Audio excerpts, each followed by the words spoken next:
So the other day, House Speaker Mike Johnson publicly responded to Pope Leo's call for the United States to enter a time of deep reflection for the way that we have treated migrants. And Johnson came down hard, arguing that borders and walls were biblical and therefore just and good. And that's a very familiar way of using the Bible, because that's how I used to do it. You can point to anything in the Bible and say, oh look, it's biblical and therefore good. The problem is you can do the same thing with practices like slavery or genocide, arguing that because they are biblical, we can do these things. And then Johnson goes on to acknowledge that yes, the Bible says we should be taking care of the sojourner, but that is written to individuals, not civil authorities. Which again, sure, you can say that, but consider how that functions. You're using it to push all moral responsibility off onto citizens, then claiming that the role of the government is just to maintain order. And the problem here is you start to sound a whole lot like the Roman or temple authorities that use that same logic to execute Jesus. The real icing on the cake, though, was when Johnson went on to quote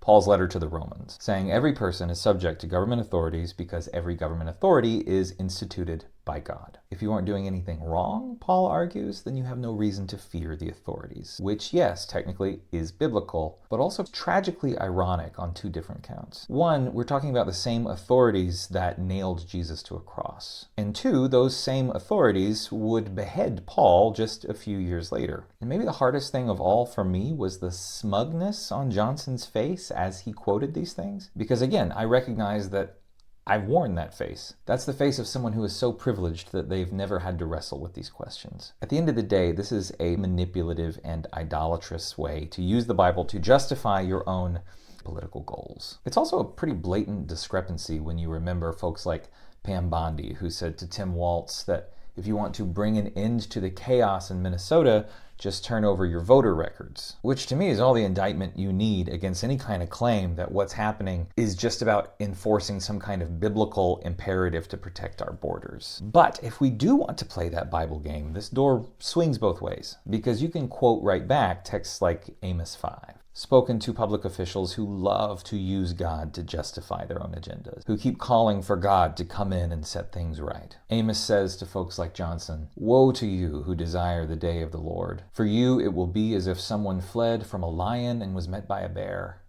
laid a hand against a wall to rest and was bitten by a snake. The day of the Lord for you will be gloom, not light." In other words, you who say you know God, but then round up God's children like animals or shoot them in the street. Are you sure after all that you really want to meet that God whose children you have put into cages? Because if you did, what exactly do you think is going to happen?